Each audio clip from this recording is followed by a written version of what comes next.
सभी को राधे राधे। आपका संघिनी वृंदा चैनल में स्वागत है। आज हम श्रवण मास कथा अध्याय 9 सुनेंगे। कथा इस प्रकार है। शिव बोले, हे सनत कुमार, अब मैं तुम्हें शुक्रवार व्रत की कथा सुनाता हूँ। ध्यानपूर्वक सुनो, क्योंकि उसके श्रवण मात्र से ही प्राणी मरणोपरांत भाव बंधन से मुक्त हो जाता है।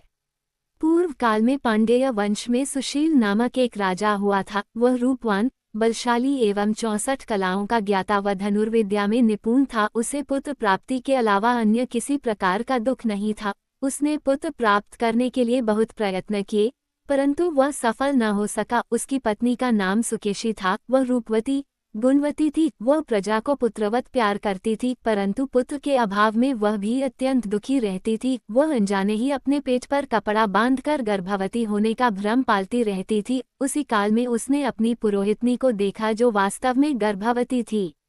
उसने राजा को बतलाया कि वह गर्भवती है। तब राजा ने खुशी खुशी पुंसवन तथा सीमांतोन्यन करवाया। रानी ने तब उस दाई को पटा लिया जिसने पुरोहितनी का प्रसव करवाना था।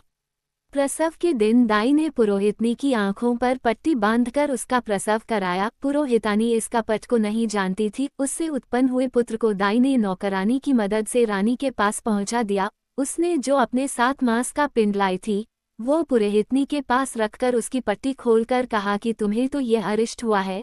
उधर उसने राजा को बतलाया कि उसके पुत्र पैदा हुआ है। उस नाटक के बारे में किसी और को पता न चला। दाई का मुंह रानी ने धन देकर बंद कर दिया था।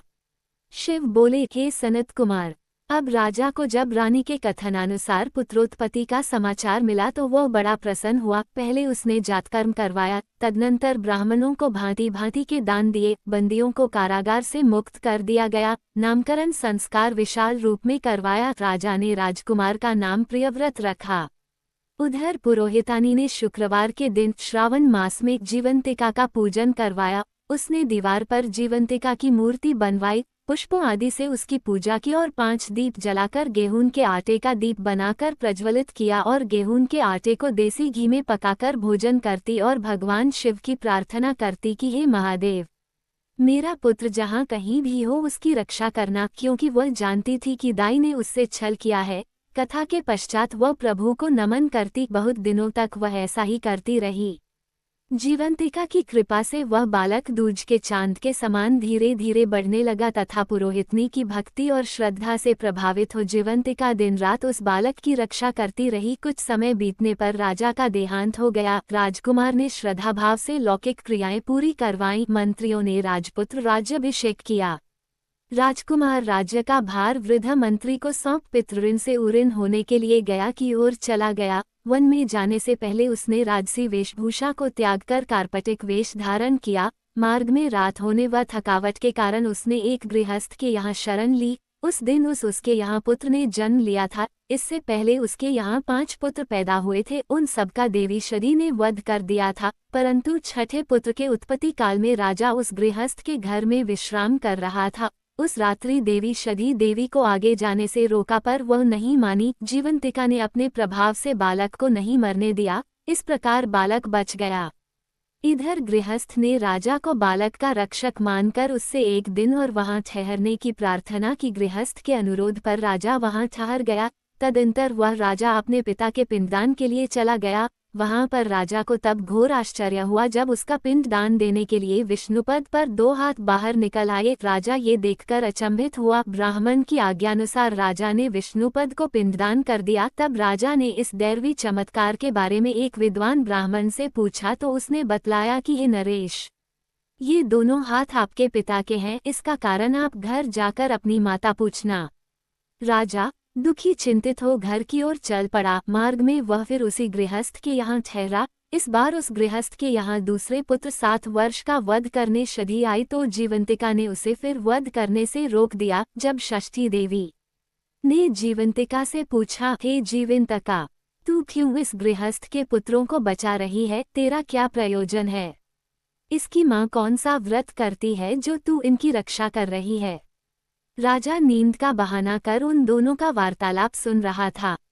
जीवंतिका ने कहा, हे षष्ठी देवी, इस राजा की माँ ने श्रावण मास में हर प्रकार की हरी वस्तु का त्याग कर शुक्रवार को नियमानुसार मेरा व्रत किया है। इस राजा की माँ ने उस दिन हरा वस्त्र धारण किया, हरे रंग की चूड़ियां नहीं पहनी, चावल के धोवन के जल को उलांघा नहीं, न ही हरी सब्जी खाई, हरे पत्तों के मंडप के नीचे भी नहीं बैठी। उसने उस दिन सब कुछ मेरी खुशी के लिए किया, इसलिए अब मैं भी उसकी खुशी के लिए उसकी और बालक की रक्षा कर रही हूँ। अगले दिन राजा अपने नगर में वापस आ गया। उसने उस विचित्र गाथा को अपनी माँ को सुनाया और पूछा, हे माता, क्या आप जीवंतिका का व्रत करती थी? उसने उत्तर दिया, पुत्र, मैं जीवंतिका व्रत के बारे में कुछ भी नहीं जानती और न ही मैंने कभी यह व्रत किया है। अब राजा को माता पर संदेह हुआ। उसने संदेह निवारण के लिए गया यात्रा का फल प्राप्त करने हेतु ब्राह्मणों तथा सुहानियों को भोजन कराने की इच्छा जाहिर की तथा उस सुहानियों तथा ब्राह्मणों के घरे हरे रंग का सामान परीक्षा लेने के लिए भिजवाया। राजदूत ने उनको राजमहल में भोजन के लिए आमंत्रित किया, परंतु पुरोहित की पत्नी ने राजदूत से हरे रंग का कोई भी सामान लेने से इनकार कर दिया। राजा ने फिर दूत के द्वारा लाल रंग का सामान, वस्त्र और आभूषण आदि पुरोहित की पत्नी के घर भिजवाया तो उसने उसे ग्रहण कर लिया। तब वह राजा के घर भोजन के लिए गई। वहां पर उसने एक द्वार पर चावल का धोवन और हरे रंग का मंडप देखा तो वह दूसरे द्वार से महल में गई। ये देखकर राजा ने पुरोहितन से इसका कारण पूछा तो वह बोली कि वह अपने पुत्र की रक्षा हेतु शुक्रवार का व्रत करती है।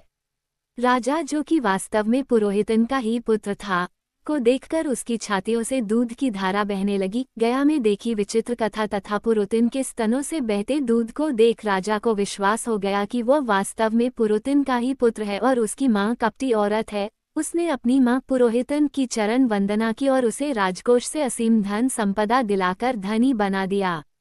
एक रात्रि को स्वप्न में राजा ने जीवंतिका से पूछा कि हे भद्रे, मेरे पिता तो जीवित हैं, तब गया में विष्णुपद में मुझे 2 हाथ क्यों दिखलाई दिए?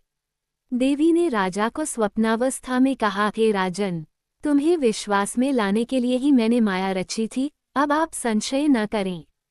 शिव बोले, हे सनत कुमार, मैंने श्रावण मास में शुक्रवार व्रत का महात्म्य तुम्हें सविस्तार कह सुनाया है। इस व्रत से मनुष्य की समस्त मनोकामनाएं पूरी हो जाती हैं और वह सर्वासमर्थ हो जाता है। इसमें कुछ भी विचारणीय नहीं है।